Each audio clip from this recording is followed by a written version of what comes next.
El Evangelio de Juan revela muchas de las obras y dichos de Jesús que no se encuentran en los demás evangelios. Juan escribió todas estas cosas como pruebas de la deidad de Jesús. Ahora le invitamos que se una con nosotros mientras el doctor Otto Arango nos guía en este estudio profundo de este libro tan importante.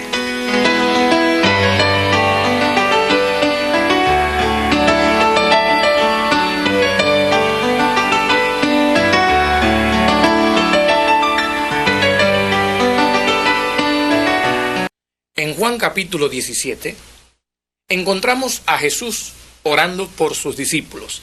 Es el gran capítulo, si quiere, de la oración sacerdotal intercesora de Jesús por sus discípulos.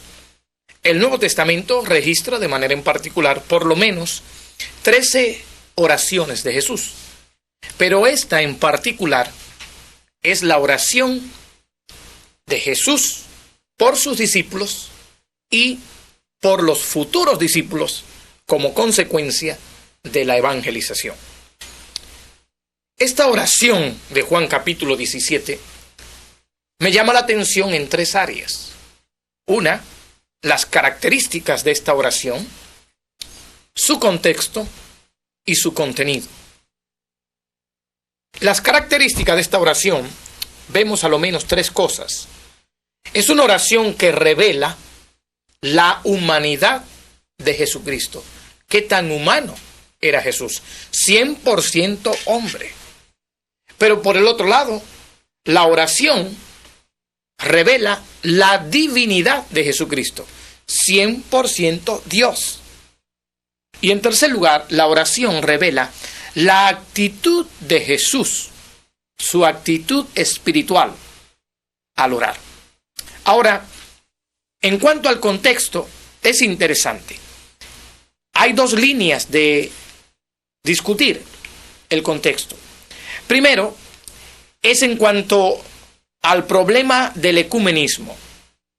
El ecumenismo moderno, y con todos sus anatemas, cabe decir que no tiene ninguna base ni fundamento en las Escrituras. Sin embargo, los promotores de esta forma, que realmente es una forma secular, de pensamiento, tratan de utilizar Juan capítulo 17 como la base para el planteo y el sostenimiento de una filosofía donde dicen que todos los credos, todos los grupos, todas las religiones pueden unificarse a base del amor, pero no necesariamente a base de Cristo.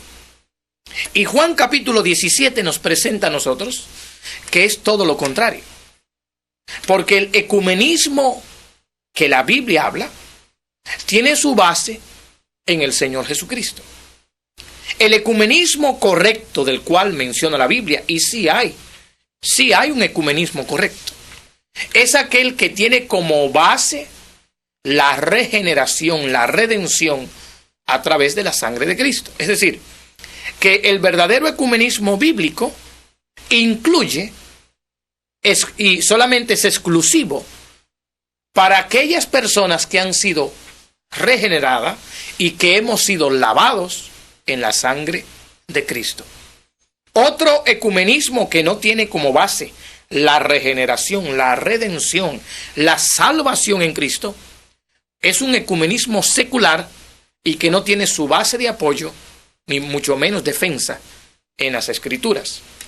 Ahora, en cuanto al contexto, hay otra línea, una línea de debate en cuanto a la oración de Juan 17, y es el contexto sectario.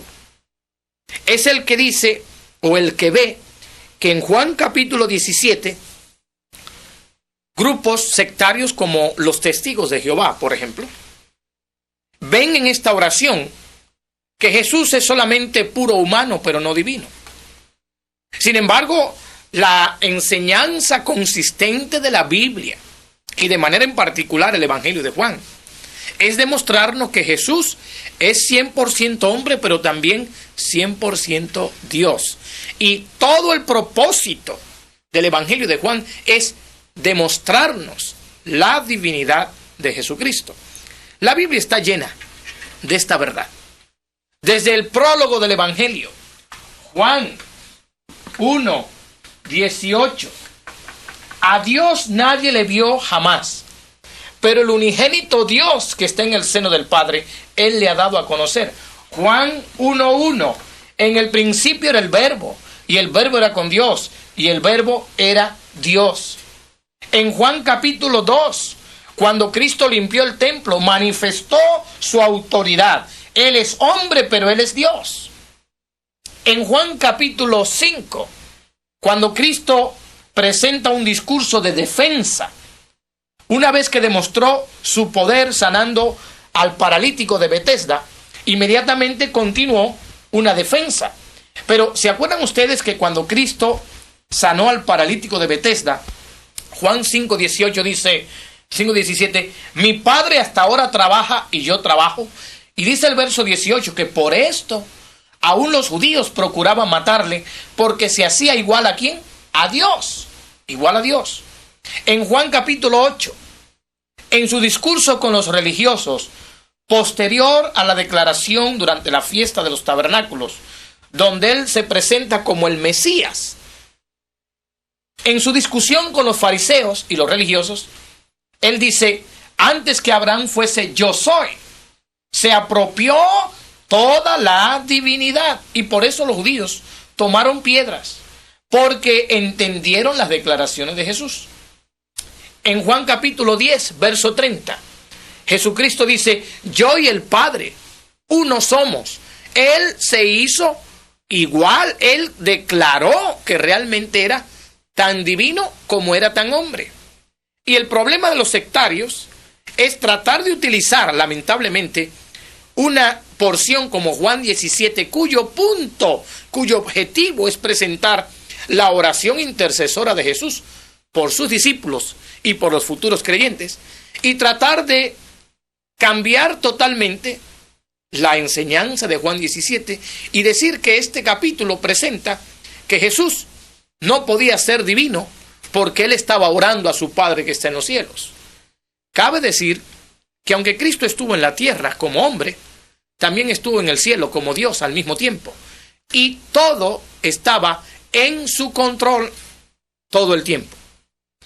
Interesante notar, por ejemplo, permítame invitarles como un trasfondo antes de discutir Juan 17, porque estos sectarios van a utilizar Juan 17 para decir esto, que Jesús era humano pero no divino. Vean conmigo, por ejemplo, en Romanos capítulo 14, donde en el capítulo 14 se emplea la palabra, el título Señor, Señor, Señor, Señor. Los estudiosos de la Biblia nos han dicho que el título Señor, Curie, Curios, es un título divino. Y en Romanos 14, frecuentemente aparece el título Curios, Curios, Curios, que es un título de la divinidad, hablando de Jesucristo. Los testigos de Jehová, siguiendo en esa línea, por ejemplo, van a llegar a Romanos 14, y en su versión llamada Traducción del Nuevo Mundo, cada vez que aparece la palabra Señor, la sustituyen por el título Jehová. Es decir, si usted leyera la versión de los testigos de Jehová, en Romanos capítulo 14, cuantas veces aparece la palabra Señor en el griego, Curios, ellos la cambian por Jehová. Pero hubo un problema de inconsistencia, porque cuando llegaron al versículo 9, miren lo que dice Romanos 14, 9. Porque Cristo para esto murió y resucitó y volvió a vivir para ser Señor. Los testigos de Jehová tuvieron problemas aquí, porque en su versión, si cada vez que utilizan la palabra Señor, Señor, Señor, la cambiaron por Jehová, ¿qué diría el verso 9? Si siguiéramos esa secuencia. El verso 9 leería así: porque Cristo para esto murió y resucitó y volvió a vivir para ser Jehová. Claro, esto no les conviene a ellos. En versículo 14, yo sé y confío en el Jehová Jesús, tendría que decir la Biblia. La Biblia enseña fundamentalmente, categóricamente, la humanidad y la divinidad de Jesucristo. Y en Juan capítulo 17 es un pasaje que no tiene ningún apoyo para los sectarios de minimizar la divinidad de Jesucristo y solamente enfocar en su humanidad. Ahora, tenemos las características de la oración. Cristo revela su humanidad, revela su divinidad, revela su actitud espiritual al orar. Y en cuanto al contexto, ni el ecumenismo secular ni la interpretación sectaria tienen tampoco ninguna base ni apoyo en este capítulo. Pero en este capítulo de Juan 17 encontramos realmente 4 privilegios que Cristo trata en su oración. Primero, versículo 1 al 5, el Señor Jesucristo nos enseña en esta oración que nosotros compartimos su vida. Dice, estas cosas habló Jesús y levantando los ojos al cielo dijo, Padre, la hora ha llegado. Noten que el tiempo en el Evangelio de Juan es importante. Cristo vivió aquí en la tierra, pero con un horario y un itinerario divino. En Juan capítulo 2, cuando su madre le dice no tienen vino, Cristo dice, mujer, mi hora no ha llegado. En Juan capítulo 7, durante la fiesta de los tabernáculos, sus hermanos le dicen, vete a Judea y haz allí algunos milagros. Cristo dice, mi hora no ha llegado. Pero ahora, en capítulo 17, dice, mi hora ha llegado. Glorifica a tu Hijo, verso 1, para que también tu Hijo te glorifique a ti, como le has dado potestad sobre toda carne, para que dé vida eterna a todos los que le diste. En versículo 1 al 5, en esta oración, Cristo revela uno de los privilegios maravillosos, y es que los creyentes en Cristo, los discípulos, compartimos su vida. Verso 4. Yo te he glorificado en la tierra, he acabado la obra que me diste que hiciese. Ahora pues, Padre, glorifícame tú al lado tuyo. Verso 3. Y esta es la vida eterna, que te conozcan a ti, el único Dios verdadero, y a Jesucristo, a quien has enviado. En esta oración intercesora, Cristo ora por sus discípulos. Noten el versículo 6. He manifestado tu nombre a los hombres que del mundo me diste. En versículo 9. Yo ruego por ellos, no ruego por el mundo, sino por los que me diste, porque tuyos son. Cristo está orando por sus discípulos, por los creyentes. Y en esa línea de oración, en esos privilegios, el Señor nos recuerda y nos enseña que nosotros compartimos su vida. El segundo privilegio, en versículos 6 al 12, es que nosotros conocemos su nombre. Noten ustedes algo interesante en el versículo 10. Todo lo mío es tuyo y lo tuyo mío, y he sido glorificado en ellos, los discípulos. Noten, y ya no estoy en el mundo, mas estos están en el mundo, y yo voy a ti. Noten, verso 12, cuando estaba con ellos, los discípulos, en el mundo, yo los guardaba en tu nombre, a los que me diste yo los guardé. Interesante que el verbo dar, en Juan capítulo 17, aparece 17 veces. El verbo dar lo utiliza Juan en todo su evangelio 76 veces. Y Cristo en esta oración nos enseña el privilegio de que Él nos ha dado su vida, pero también nos ha dado a conocer su nombre. En tercer lugar, versículos 13 al 19, el Señor Jesucristo nos enseña en esta oración sacerdotal que Él nos ha dado su palabra, conservamos su palabra. Noten ustedes, a partir del versículo 13, pero ahora voy a ti y hablo esto en el mundo, para que tengan mi gozo cumplido en sí mismo. Verso 14, yo les he dado tu palabra, y el mundo los aborreció. Es decir, el Señor Jesucristo nos comparte en esta oración otro maravilloso privilegio, es que conservamos su palabra. Y en cuarto lugar, el cuarto privilegio que encontramos en Juan 17 en la oración, es que también compartimos su gloria. Comenzando en verso 20 al 26, mas no ruego solamente por estos, hablando ahora de los futuros convertidos, noten, sino también por los que han de creer en mí por la palabra de ellos. Verso 22, la gloria que me diste, yo les he dado para que sean uno, así como nosotros somos uno. En esta oración Cristo, versículo 1 al 5, trata entre él y su Padre, en versículos 6 al 19, hacia los discípulos, y en versículos 20 al 26, tiene que ver con los futuros creyentes, nosotros, la iglesia, aquellos que han de creer por el testimonio del Evangelio. En otras palabras, en la oración sacerdotal de Jesucristo encontramos algunas cosas interesantes a manera de conclusión. Número 1, el Señor Jesucristo al orar hizo mención de las cosas que nos dio: vida, gloria, nos dio a conocer su nombre, nos comparte su gloria, nos da su palabra.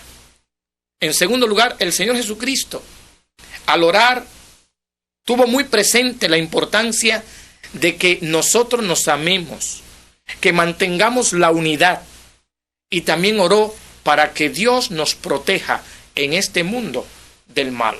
Y en tercer lugar, notamos algo interesante. En esta oración yo noto una relación importante. En verso 4, el Hijo glorifica al Padre. En verso 5, el Padre glorifica al Hijo. En versículo 10, los discípulos glorifican al Hijo. Y en versículo 22, el Hijo comparte su gloria con los discípulos. La oración de Juan 17, la oración intercesora, Cristo orando por nosotros, intercediendo por nosotros. Sí, no estamos solos, tenemos un Salvador que intercede por nosotros.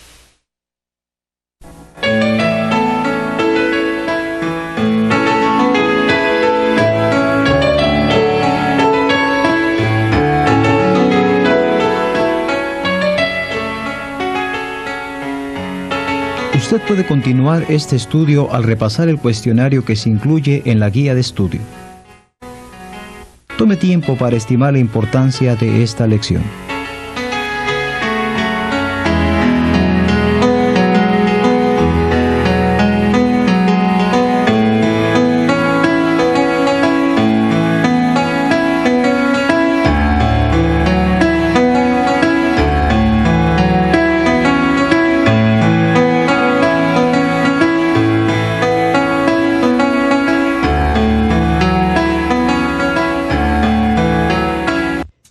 ¿Estudiar la Biblia?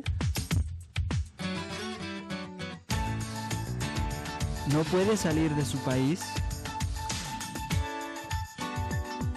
No tiene visa. ¿No tiene dinero para estudiar en un instituto bíblico? ¿O tal vez tiene familia y tiene que trabajar? Rio Grande Bible Institute le ofrece la oportunidad de continuar sus estudios.